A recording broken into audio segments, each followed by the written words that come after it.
Hello, everyone. Welcome to Chapter 8 of The Bad Seed by William March. Later that afternoon, Mrs. Breedlove entered the Penmark apartment in her usual aggressive, effervescent manner. She'd been shopping, and she sank down into the first chair she saw, saying, "I bought both of us a little present. It's something I've wanted for a long time, but could never find before. I knew you'd want one too, because your kitchen is just like mine." It was a soap dish to be fastened above a kitchen sink. "You don't have to drill holes in the tiles to put it up," she said. "It fastens to the tiles by suction." She exhibited the suction cups and continued, "You coat the inside with castor oil of all things and slap it on the tiles with a firm, quick motion. It sticks like it was nailed there." But Mrs. Penmark was still under the shock of what she'd recently heard from her child, and she listened to Monica in a withdrawn silence, smiling vaguely, nodding her head at regular intervals, and hearing little her guest said. Mrs. Breedlove fanned herself and went on, "The arrogance of salespeople never ceases to astonish me. When I bought the dishes, the salesman said, 'I better show you how to put them up, madam.' And so I said, 'My dear man, I can read a bit, I assure you, and the directions are plainly printed on the card.'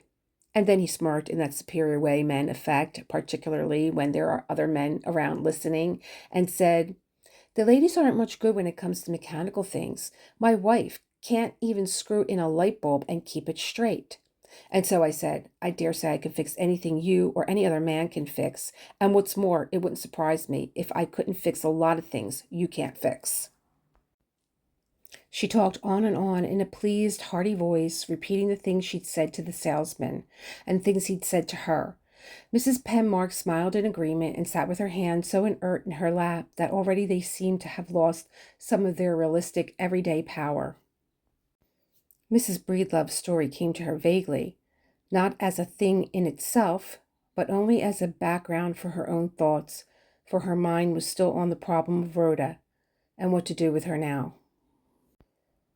Should she go to the police and confess the things her child had done? What was the best solution? Of course, it wasn't likely a child so young would be arrested and tried for murder, but certainly they'd take her away and put her in an institution. They used to call them reform schools, she thought, nodding again and smiling reassuringly in Monica's direction. But I'm not sure if they still call them that. "Now, when I was a young girl," said Monica with determined good nature, "I had an older brother who died later of scarlet fever. He was named for my father, Michael Lanier Wages, and he was very bright. I remember people saying when I was small and so timid, I'd run off and hide if a stranger so much as spoke to me. How lucky it is, Mrs. Wages, that if one of the children had to be stupid, it was the girl. It doesn't matter how dull a girl is. She can always find herself a good provider and make out all right. In fact, it's probably an advantage for her to be a little stupid. But a boy's got to be smart if he expects to get any place in the world." She paused and glanced at Christine, and Mrs. Penmark, who had heard little that she said, smiled obediently and said, "Yes, indeed, Monica. That's so very true, isn't it?" She looked down again, thinking that if she confessed and the authorities took Rhoda away and put her in some semi-penile institution, there would inevitably be publicity and stories in the papers. Perhaps the situation would be considered unusual enough for printing everywhere, in newspapers all over the country. She frowned, seeing in her mind's eye the headlines that inevitably announced the story. "Bravo, granddaughter, double murderer," or "Tot kills two." Once she had put the machinery in motion, there'd be no way of avoiding the usual publicity. Monica and Emery and the Fern sisters, everybody in town, in fact, would know and pity herself and Kenneth, a thought that she found unendurable. Her husband's career would be brought to an end once more. They'd be forced to leave this place, to find another haven for themselves. Were they then to be forever on the run, to have no peace for themselves? Must they always be victims of their child's variance? Mrs. Breedlove paused uncertainly and then said, "My mother, who didn't have any backbone at all, she was like all the women of her day, I suppose, who agree with everything others suggested, particularly if that other person were a man, said, yes, it's certainly an asset for a boy to be brainy. And then the visitor said, all a girl needs to get by is to be pretty. It's important for girls to be pretty. And when the visitor said that, I made up my mind I wasn't going to be pretty, even if it turned out that way naturally, which of course it didn't. She giggled, tossed a pebble over her shoulder, and looked anxiously at Mrs. Penmark, whose face was set automatically in a smile of placating falseness. She was not even aware for a moment that Mrs. Breedlove regarded her with such searching interest, for she was thinking that the exposure of her child's crimes would not only destroy herself and Kenneth, it would inevitably bring destruction to Kenneth's mother and unmarried sisters too. They were all conventional and prudish, with no understanding of others who differed from themselves, with no forgiveness in their hearts. They'd never be able to accept the reality of a criminal Penmark. They'd blame her for the child's abnormality. She could endure that, although the knowledge would be bitter. But her husband's situation would be even more difficult than her own. He was tied to the stoginess of his family in ways he neither realized nor admitted. His family had disliked her from the beginning. They made no secret of their resentment at his marriage. Would he not then, after the acceptance of their joint tragedy, look at her with more appraising eyes? Would he not wonder if his mother and sisters had been right in their objections after all? She sighed again, shaking her head in helplessness. And so I said to myself, continued Mrs. Breedlove, I'm going to be as smart as any man alive and on his terms too. She moved restively and went on. I said to myself, what do men think they are anyway? Going around like the lords of creation. I'll show them where to get off, I said. Christine nodded in absent-minded agreement. The more she considered matters as they were, the less she could see how any benefit could be had from the child's exposure at this time. Even if she were committed to a reform school, what would be accomplished in the long run by such an act? If what she'd heard about such institutions were true, the school, no doubt, would only serve as a final background of the child's corruption, if indeed there was a final corruption for her to achieve. Then, looking up, feeling that something was expected of her, she smiled again, made an unintelligible sound with her lips, and said at length, yes, I'm sure that's true, Monica. Mrs. Breedlove talked for a minute more, her voice getting less and less decisive, and then, coming to the end of her involved reactions to the perfection of men, she raised her eyes and stared searchingly at Mrs. Penmark. And seeing that her friend no longer made even a pretense of listening to her, she said with humorous petulance, what's the matter with you today? You look pale and distraught. You're definitely worried about something. Who's been hurting your feelings, dear Christine? Who's been treating you badly? She moved in her chair and thrust her legs straight before her, her knees tilted outward and outlined under her summer dress, the rims of her shoes resting at an ungraceful angle on the rug. Then, speaking in a high, artificial voice one uses in placating a difficult child, she said, with real concern in her voice, I'm going to be quite frank with you, dear Christine. Emery and I are concerned about you these days. We were discussing you last night at dinner, and we came to the conclusion you've not been yourself of late. Won't you tell me what's troubling you? Won't you let me help? Christine laughed disarmingly and protested in a voice which she knew fooled nobody. It's nothing, Monica. I haven't been sleeping well lately. Perhaps it's the heat. I'm not as used to it as you and Emery, you must remember. I'm just not feeling up to par. Please don't worry about me. You haven't been quite the same since the day of the Fern picnic, said Monica. Emery said that last night. At first I didn't agree with him, but when I look back, I think it's true. She waited and then added cheerfully, oh, well, if you don't want to tell me, you don't want to tell me. She got up to leave, saying, take your time, my dear. I'm sure you'll tell me when the right moment comes. Christine said, there's nothing to tell, nothing at all. She talked gaily for a time, as though in denial of Mrs. Breedlove's words that she'd changed. But all the time she was smiling and asking questions, she kept shaking her head inwardly and saying to herself, "You're wrong. I'll never tell you or anybody else about Rhoda. How can I possibly tell anyone else such things?"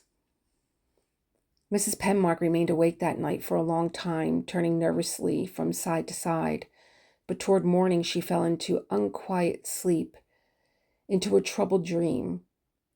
She was alone in a white city where nobody lived, although the city was full of people. A menacing sky stretched over her, a sky with strange, slippery shaped clouds lying motionless at the horizon. She went about peering into the small houses where people lived and yet did not live and said, "I am lost. Will somebody show me the way out of this cold place?" And then the city was full of people. She walked through them as easily as they walked through her. They would not speak to her or acknowledge her existence, and she said, "I am one of them, but they do not know it yet." She was tired and depressed, and she stood weeping before one of the houses which she knew to be her own. Then she began to run, knowing at last that she was nothing, that she was only an insubstantial ghost like the others, until she reached a little hill beyond the city, and resting there on top of the hill, trembling with fear, she saw a house shaped like a shoe, with the name Christine Denker written across its face in Rhoda's neat hand, collapse into nothingness, with only gray dust rising and settling slowly to show where the house had been. She was close to waking at that moment, and she said, "She will destroy us all. I did not escape either. She will destroy us all in time." She awoke with her hands trembling, her nightgown wet with sweat. She got up, lit a cigarette, and stood in the dark smoking it. Then suddenly the cocks were crowing in the backyard of the poor unpainted shacks a few blocks away, and she knew it was close to dawn. She went to her window and looked at the sky turning pink and pearl gray above the bay and the intricate pattern of rivers and bays to the east. She wept suddenly, her palms on the wide ledge of red brick outside her window. And the dew that had collected there broke under her hands like blisters. Then coming into her living room, she turned on her reading lamp, the light from the globe dispelling the unreal half-lit of dawn. She closed the door to her daughter's room so that the typewriter would not disturb her, and then, sitting at her desk, she wrote again to her husband one of the detailed, impassioned letters she had no intention of sending him. In it, she confessed her anxiety and despair. She had insisted on knowing the truth, and now she knew it. She could not see how this matter with Rhoda was to end. The only comfort she could take in her knowledge was the fact that she could no longer shatter her mind with doubt. But at this moment she said she wished that she did not know, that she could go on believing in spite of her average common sense in the off chance of her child's innocence. The problem that she and Kenneth now faced, a problem she knew in its entirety, but he, as yet, did not know, was one so difficult that it seemed impossible of satisfactory solution. What was to be their duty in the future, both to their child and to the society in which they lived? She wrote, "If you were only with me, my darling, if you were only here at my side to sustain me, to advise me what to do. But you are not here, and I must manage as best as I can until you return. I must try to believe that Rhoda is too young to understand the things she's done, and yet other children no older than she is understand these things very well. Do you think, as I try to think, that she's learned her lesson and that she'll never do such things again? I'm determined to think of the things I now know as little as possible. I must go on hoping that matters will somehow work themselves out in the end. I am almost lost, my darling. What shall I do now? Come back to me quickly. I want you with me now. I need you so badly. Come back to me. For God's sake, come back to me quickly. I'm not nearly so brave as I pretend to be. When her letter was finished, she put it in with the others in the locked drawer. It was now light outside, with the sun well risen, and she made coffee for herself and sat drinking it, a strange, contemplative look on her face, while her mind moved restlessly in its unbroken circle of thought. She was foolish and rather presumptuous to assume that she alone must make the necessary decisions concerning her child, as though only her opinions had value. No, that was not true. Responsibility for the child was a joint one that she shared equally with Kenneth, and when his work was wound up and he was with her again, they'd talk the matter over in calmness. They'd draw strength from each other. They'd decide together what they must do. But the fact remained, no matter what the child had done, that she was their own flesh and blood, and plainly it was their duty to protect her against the cruelty of the world. She did not know how Kenneth would feel when he too knew beyond doubt the things Rhoda had done. But insofar as she was concerned, she was going to protect her child as best she could. Of course, she'd look out for the welfare of others too. She constantly watched her child to see that she harmed nobody else. But perhaps she was distressing herself needlessly in going over and over these matters. Perhaps such a thing would not happen again, now that she knew what Rhoda had done, and Rhoda was aware that she knew. But no matter what the little girl was now or became in the future, she was going to protect her. That much was certain. It was her duty to protect the child. What kind of monster would she be if she betrayed and destroyed her own child? The idea was unthinkable, and shaking her head in despair, she spilled her coffee in her saucer and cried out involuntarily, "What else can I do? My God, what else can I do to protect her?" She took her cup to the kitchen and put it on the drain board. She returned to her chair and took up the cases again, although they both repelled and frightened her. She told herself that she did not really want to read them, but now that she'd begun them, she felt a compulsive need to continue. She told herself in justification of her continued reading that she lived in ignorance long enough.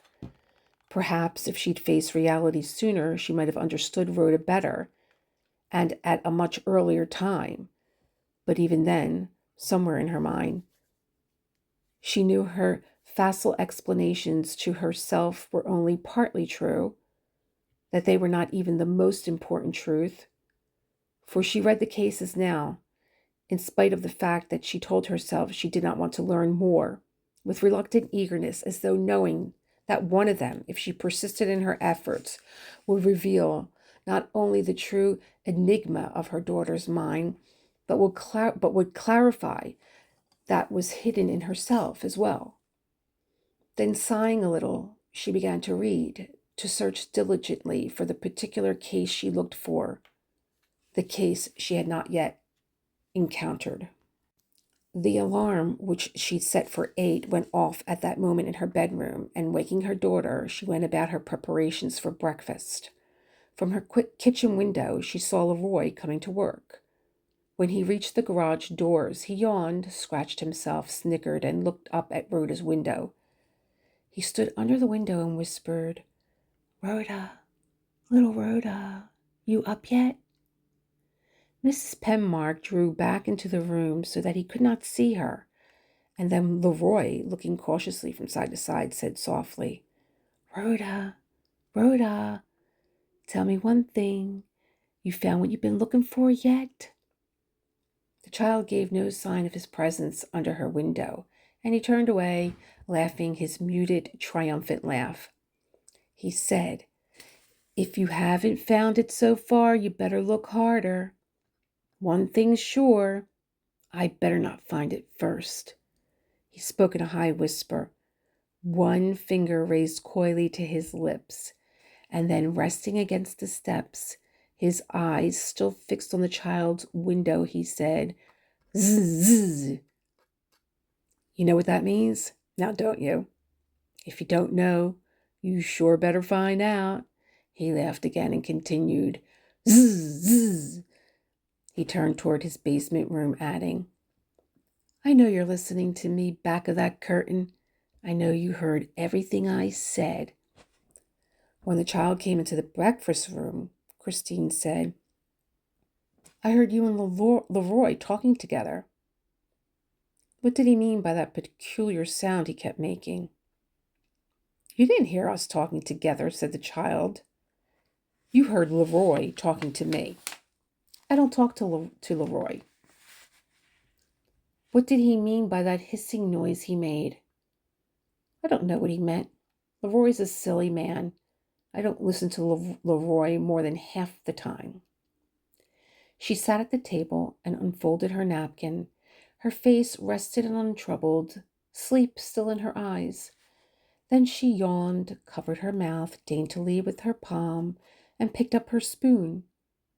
Christine, looking at her, thought, she has no capacity for either remorse or guilt.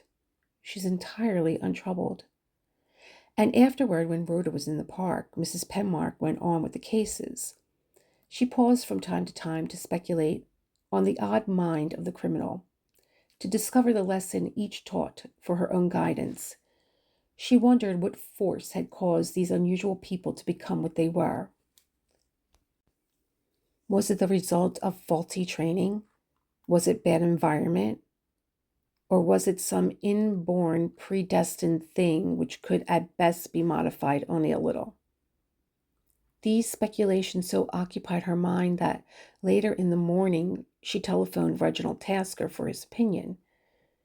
Reginald said that for years he'd read, collected, and digested cases of the type in which they were now both interested, and it seemed to him that environment had little to do with its persistent appearance, although, conceivably, environment might modify its outward aspects. The simplest way to understand a type was to regard them as the normal human beings of 50,000 years ago, before man began his task of civilizing himself, or built his code of axioms into the moral codes that govern us all. In other words, most of us were able somehow, under the molding force of precept and example, to develop the strange thing we call conscience, to acquire a reasonably acceptable moral character. But others did not have this ability at all, no matter what benign influences they were subjected to. They were not even able to love another except in the crudest manifestations of the flesh. They had a mental understanding of the shadings of right and wrong, but none of them had the same moral understanding of these things. They were the true inborn criminals that neither can be changed nor modified. When she turned from the telephone, Mrs. Penmark took up the folders and read again. She read on, but at last she came to a case marked in Reginald's hand, the unparalleled Bessie Denker. She held the folder limply in her hands, frowned, and shook her head in puzzlement at the insistent familiarity of the name. The story was by Madison Cravett, whose name was familiar to her by this time, and who wrote with that special sort of tittering wit so typical of his specialty. He began, Now, if I were commanded to pick my favorite murderess from the army of her talented sisters, it would not be the bleached Eva Koo, whose name was so soft and whose heart was so hard. It would not be that simpering chocolate drinker, Miss Madeline Smith, whom the British so wildly adore. It wouldn't be our equally loved Lizzie Borden, who is now immortalized and who is said to have perfected her technique with the hatchet through chopping off the heads of her pet kittens. It wouldn't be the handsome Lyda Southard, a lady who's never received her due from an unbelieving public. It wouldn't be the saintly Anna Hahn who, in addition to a free use of arsenic, sleeping pills, and strychnine, introduced a new lethal agent into American letters, croton oil of all things, my dears. No, it would be none of these artists in the art of murder, talented though they were. My choice for first place would be the unrivaled Bessie Danker, queen of them all. Bessie, who had a built-in icebox for a heart, a steel rod for a spine, an instrument as accurate and impersonal as a comptometer for a brain. I make no secret of my admission for this endearing lady. Bessie Danker was tops in my book. We're going steady now. Bessie Danker is my sweetheart, and I don't care who knows it. At this point, Mrs. Penmark made a gesture of distaste, put aside the folders, and went about her usual tasks. That afternoon, feeling a need to clear her mind, she took Rhoda to a movie. She sat in the darkened theater, trying to concentrate on the shallow story, but she could not. Afterward, she and the little girl went to a pastry shop for ice cream and cake. She did not look at the cases again until that night when Rhoda was asleep. Then, turning quickly to the Danker case once more, she continued to read its dreadful details. She learned that Bessie Danker had been born Bessie Schober in 1882 on a farm in Iowa, the eldest child of Heinz and Mamie Gustafson Schober. She had a brother and a sister, both younger than herself. The little boy died from an accidental dose of arsenic which Bessie had, in her 7-year-old innocence, spread on his bread and butter, mistaking it for sugar. The little girl, while helping her sister draw a bucket of water, somehow fell in the well and was drowned. Years later, when Mrs. Danker was charged with other crimes and on trial for her life, it was said by neighbors who remembered the family at that time, thanks to Bessie's energy and determination, entirely extinct, that her grandfather, Gustafson, had been shot one Sunday afternoon as he nodded in his rocking chair on the back porch. Nobody had ever known how it happened or who had done it. Certainly, at that time, nobody had suspected quiet, wide-eyed little Bessie Schober, who had been alone with him and who was only 11 years old in those days. Mr. Cravat apologized for his inadequate presentation of these early speculative affairs that concerned his ideal.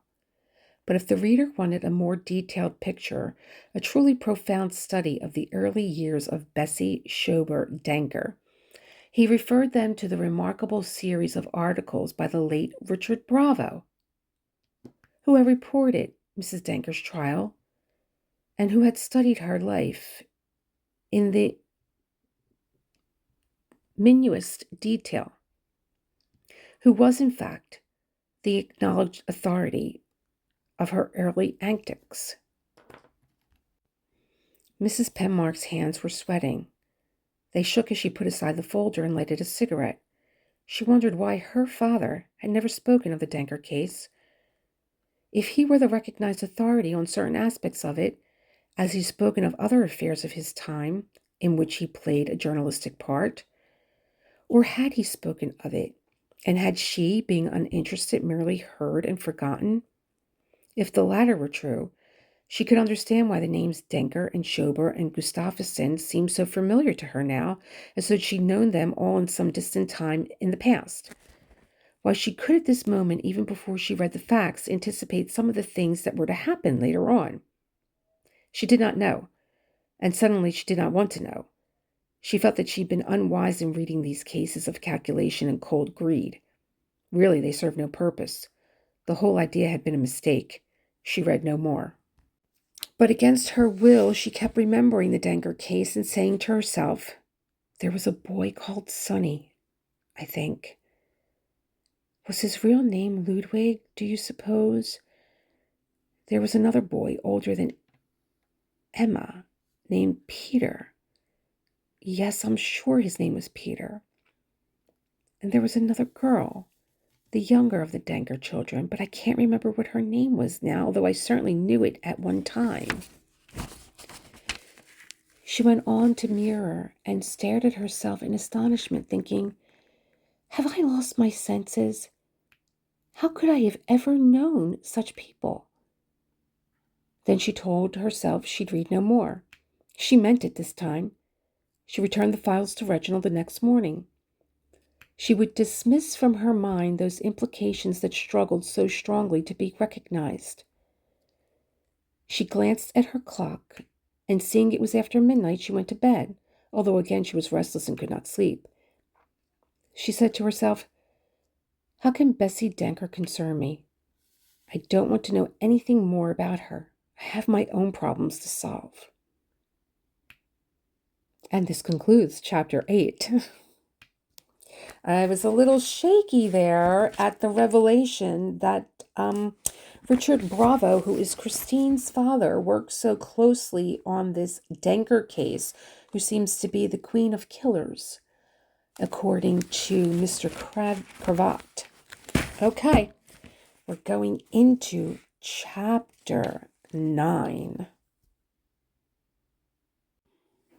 On July 10th, Mrs. Breedlove and her brother Emery Wages closed their apartment in town and went each year to the Seagull Inn for days that remained in that month and for the entire month of August.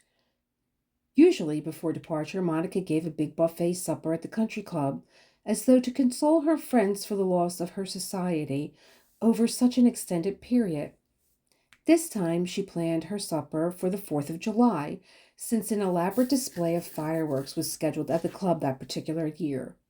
A display which she felt she and her guests might as well take advantage of and enjoy. She'd been making plans for the party since middle June. She discussed matters exhaustively with Mrs. Penmark, debating with her appropriate drinks to be served, the proper dishes to be ordered from her caterers to share. She was a little surprised, therefore, when on the morning of the 4th, Christine telephoned to say she couldn't come. After all, she wasn't well, as Monica knew. Then, too, Rhoda was something of a problem. Mrs. Forsythe had been so kind in the past about looking after her that she couldn't possibly ask her to do it again. Of course, she could call in a regular babysitter, but for reasons of her own, which she wouldn't go into at the moment, she didn't want to do that either. Mrs. Breedlove laughed at the suggestion of a babysitter for Rhoda, a child so poised, so calmly mature in outlook. The idea seemed faintly absurd. If anything, it should probably be the other way around. She said, don't worry about Jessie Forsythe. She adores Rhoda. She will jump at the chance of having her to herself for a few hours. She told me just the other day she enjoyed talking to Rhoda more than anybody she knew. I wanted to say, but don't you find her a little advanced for you, Jessie dear? But of course I didn't. Her own grandchildren can't abide the poor woman, and they make fun of her to her face. But of course Rhoda, being such a little lady, has more tact and consideration for older people. Perhaps so. Perhaps you're right, Monica.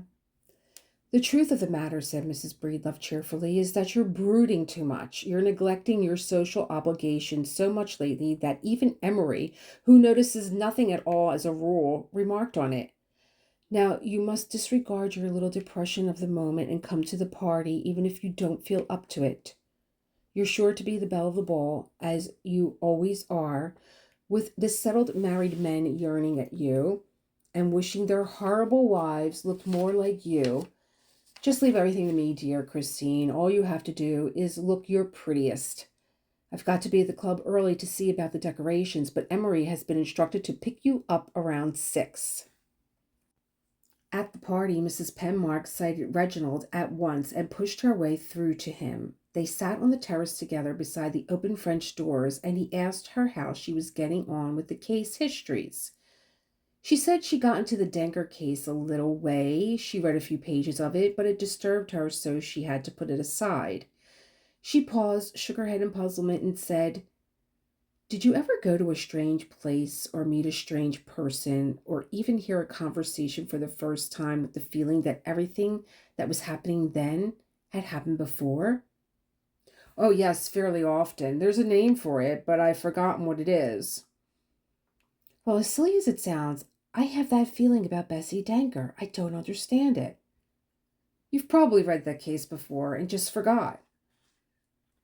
Christine said after a moment, "I was surprised to find my father's name mentioned in the case. I didn't know he'd ever met these people." "Maybe that's why the case seems familiar to you. You probably talked about it when you were a kid." "I don't think so. It's something else, I'm sure." Reginald said enthusiastically that Bravo's reports of the trial had been far more than the accurate reporting of journalism. They'd been little chiseled essays, really, and already they become classics of their kind. Her father had set a standard in the Denker case which other reporters had imitated but never equaled. "I'm always finding out things about him I didn't know before." Reginald nodded in agreement, finished his cocktail, and said, "How far did you get into the Denker case before you put it aside?" And when she told him, he said he'd save her the trouble of reading the earlier aspects of the case, some of which were entirely incredible, by telling them to her. He took another cocktail, closed his eyes for concentration, and said in his light, rather rapid voice that Bessie Denker's father, old Heinz Schober, had died oddly in an accident which had involved a threshing machine, an accident never adequately explained.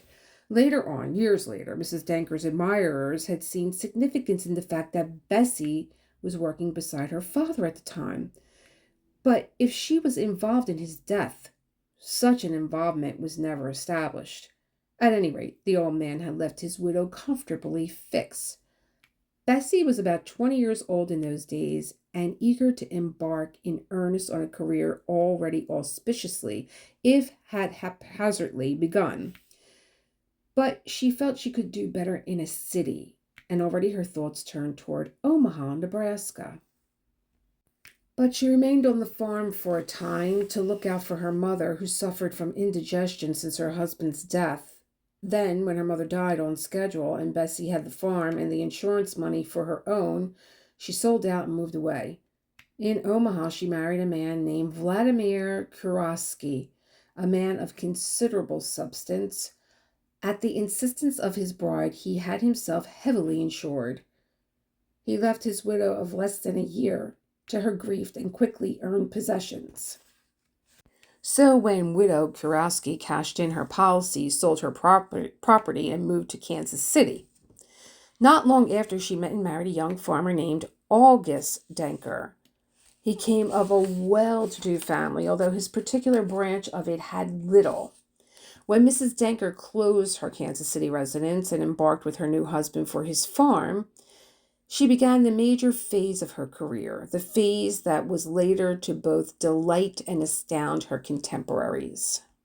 Reginald lighted a cigarette for both himself and his listener, and then went on to say that Richard Bravo had done a remarkable study of August Denker, whom he considered the classic victim, the preordained one who turns up over and over in the career of mass murderers, the one who, through his natural trust and the innocence of his outlook, makes possible the murderer's triumphs over such extended periods of time.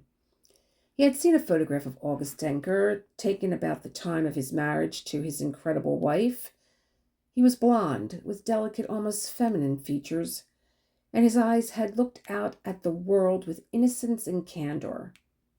He was quite handsome in a negative sort of way. He played the violin, but not very well, it was said.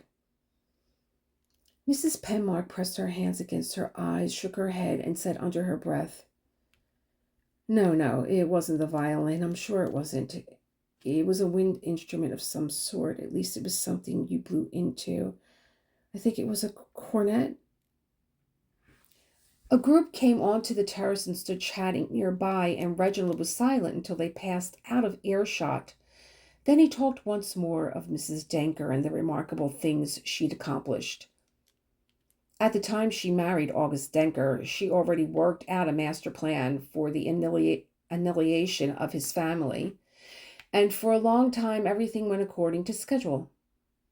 Christine interrupted him after a moment. How did she get away with it so long? She asked. Wasn't anybody suspicious with all these deaths?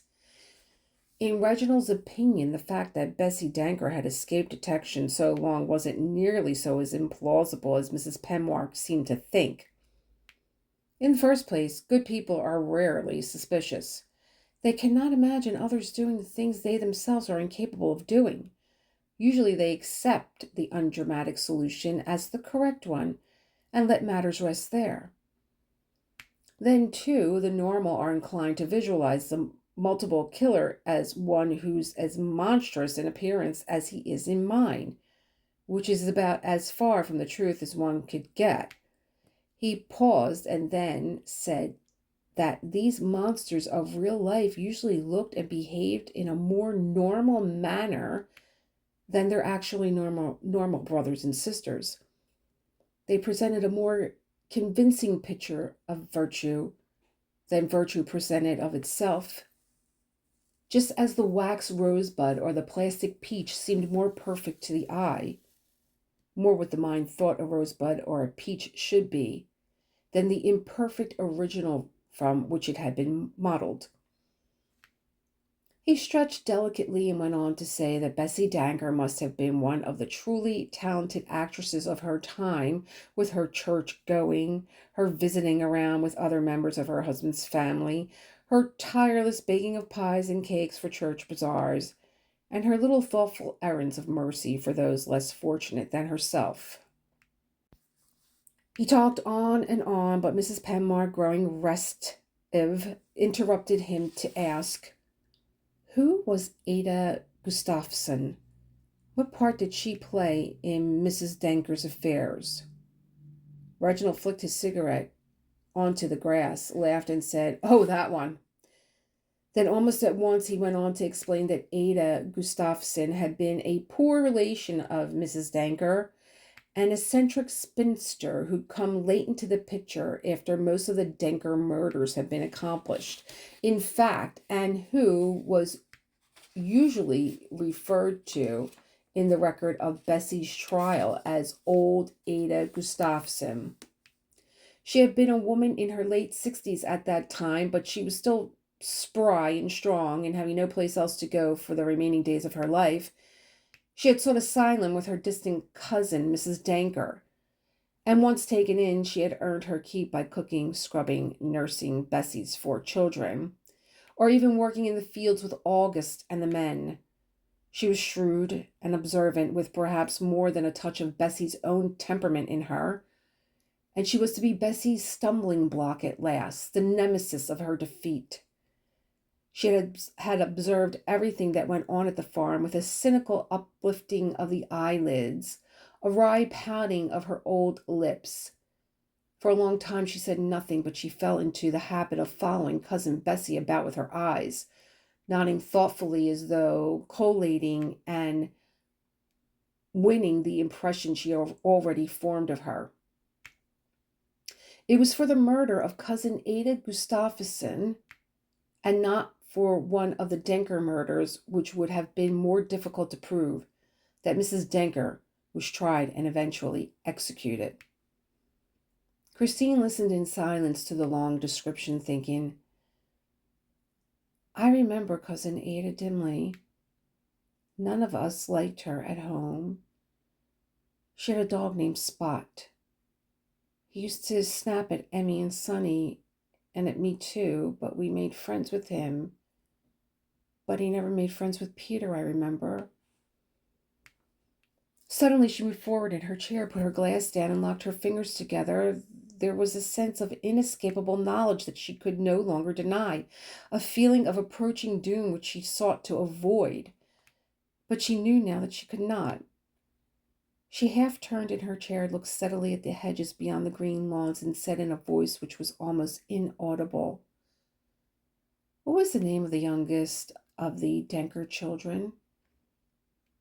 Reginald said cheerfully, "Why, her name was Christine, the same as your own. And apparently she was just as pretty as you are, too. She was blonde like her father, and she had his fine features. Your own father met her and was greatly taken by her. His essay on her plight was one of his finest. It's still reprinted occasionally today." Suddenly, Mrs. Penmark got up, swayed against her chair, and said she was not feeling well. She thought she'd better go home immediately. Reginald said he'd drive her there, but she insisted it would be simpler to call a taxi. She went at once to Mrs. Breedlove to explain her sudden indisposition, and the latter said in a provoked voice, "What's the matter with you these days? You aren't like yourself at all. Your face is drawn and quite white, my dear. There's a distant twitching over your eye." Christine, unable at that moment to answer, trembled and turned away. But Mrs. Breedlove caught her by the arm and said in a concerned voice, "If you must go home, then you must go. But don't bother with a taxi. Edith Markison just arrived. You remember Edith, of course, and her chauffeur is still turning in the driveway." She went outside, halted the chauffeur, gave him instructions, and then said, "When you get home, you must lie down and be quiet. When this thing is over, I'll look in on you." Christine nodded and turned away, saying to herself, "I know who I am now. I can't delude myself any longer." She leaned back on the seat and pressed her cheek against the upholstery of the car, knowing herself to be on the verge of nervous tears. But once in her own apartment, with her familiar things about her, something of her panic left her. And a little later, she knocked on the Forsyte door to call for her child. Mrs. Forsyte said, "Oh, what a pity. Rhoda and I have planned a little buffet of our own, and we're just setting the table. We're going to turn on the radio while we dine and have music from the arbor room. Can't you let her stay a little longer? I promise to take the very best care of her." Her cushion-like pompadour, which she so carefully buttressed and shored up with hairpins and a little amber comb, had strained away from its moorings, and the tight rock-like knot that anchored the mass tilted with its rounded cushion in the direction of her left ear. She sighed and righted her hair, her big violet eyes wide and imploring. "It will be such a disappointment if Rhoda leaves now," she said earnestly. "Such a disappointment to all concerned." Mrs. Penmark said the child could stay. She went back to her own living room, and then, as though impelled by forces stronger than her anxiety and distaste, her determination to think no more of her mother's dreadful life, she began to read the Danker case at the point where Reginald's telling of the story had ended. According to Madison Cravett, the Danker relationships have been as complex as those in a 3-volume Victorian novel. You needed charts and blueprints and a cast of characters at the front of the book to keep them all straight. But little Bessie Schrober, after her marriage into the family, hadn't grudged the time she spent studying them for her own deadly purpose. She had analyzed the personalities and characters of her new relations with a most flattering care. She had studied closely the degrees of relationship they bore one another, the closeness of their blood ties to the grandfather, Karl Denker, who controlled the money, with the same concentrated attention that a chess player brings to the moves in his championship game.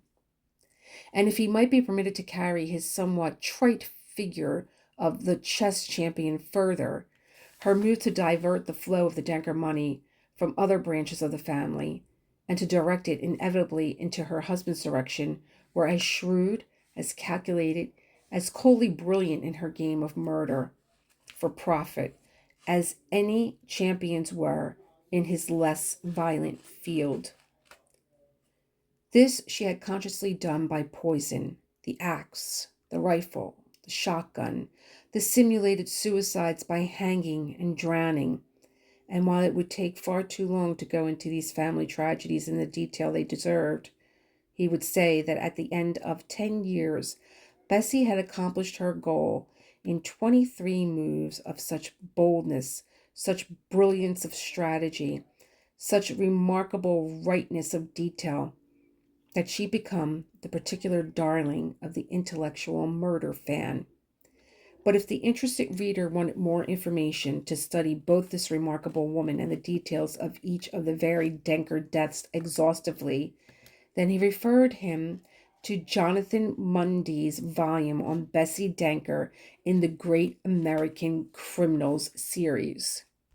It was getting darker in the apartment, and Christine went to the table and turned on her reading light, but she had stopped to look at the western sky glowing with muted colors.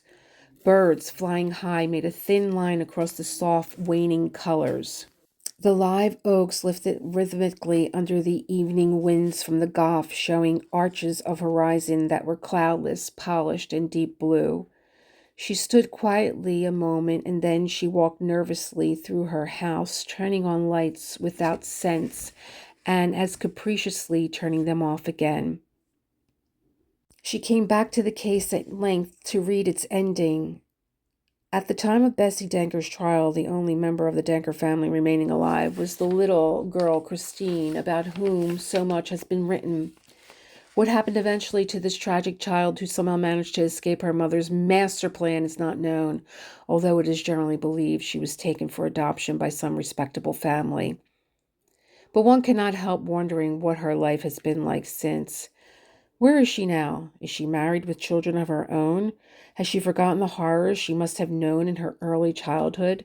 Did she ever really know or understand what her mother had done? One can only wonder at the fate of this tragic, frightened little girl who somehow escaped her mother's fury. The chances are we will never know now what became of her.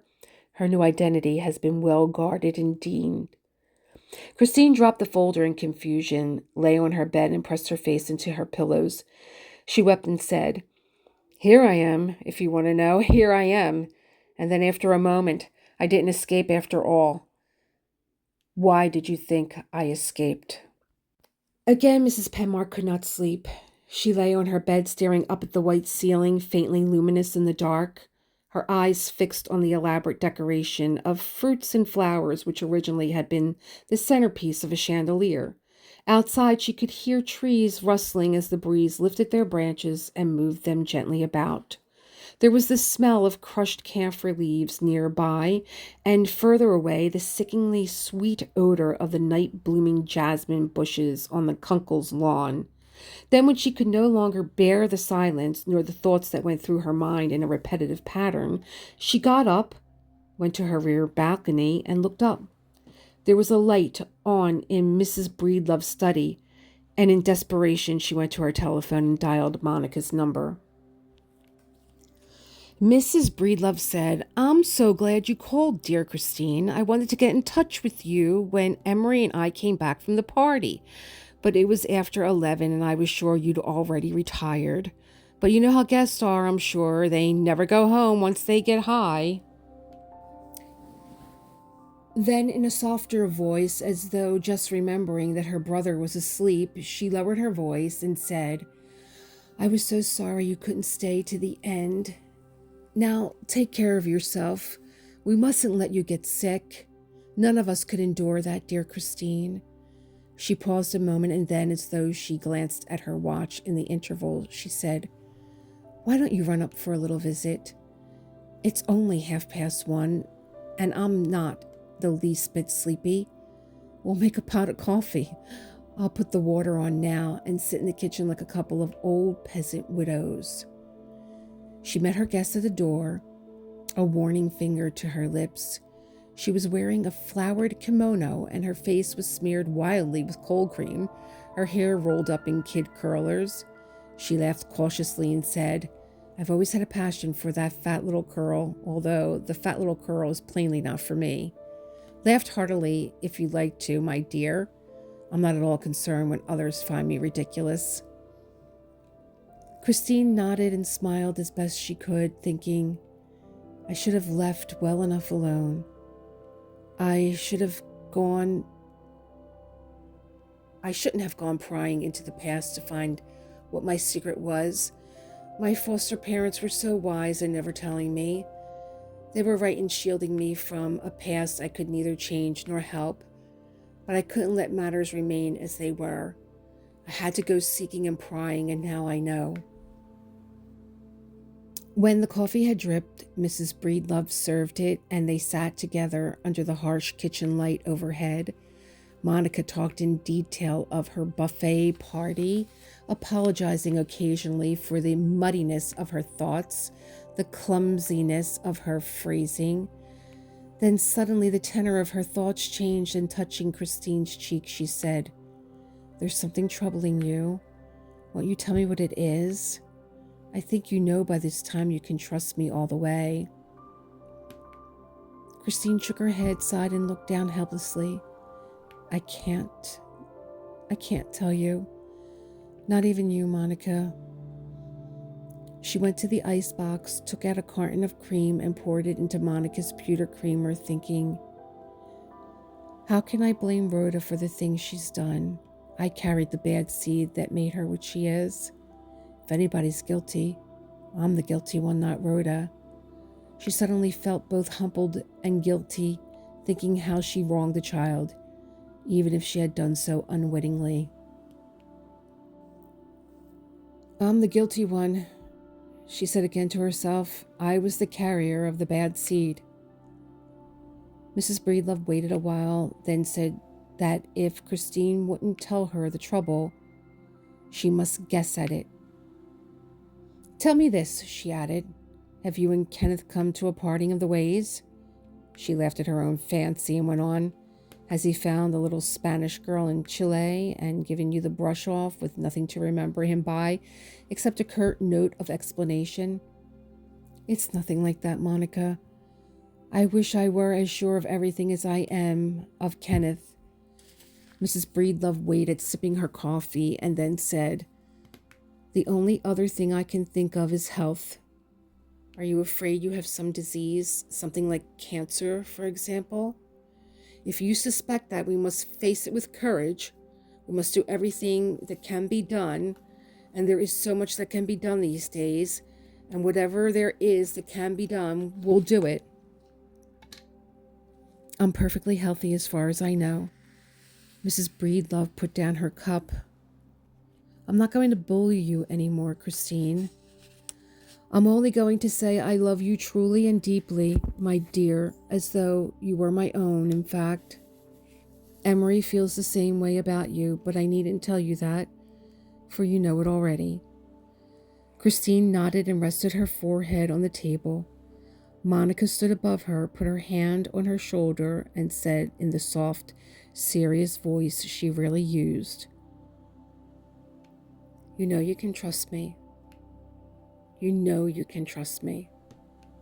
Then Christine got up blindly, put her arms around the old woman, and wept without restraint. Mrs. Breedlove said, making soft, sympathetic noises with her lips, Dear Christine, you'll feel better now. Perhaps you can manage to get some sleep. Then in her customary voice she added, Dr. Ewing left a bottle of sleeping pills for me a week or so ago when I was a little upset too. I didn't use them. I'm going to get them for you now. There's no sense in your not sleeping. She returned with the bottle, but when Christine was in her own apartment, she opened the locked drawer on her desk and put the bottle in with the pistol and the letters she had not sent to her husband. Chapter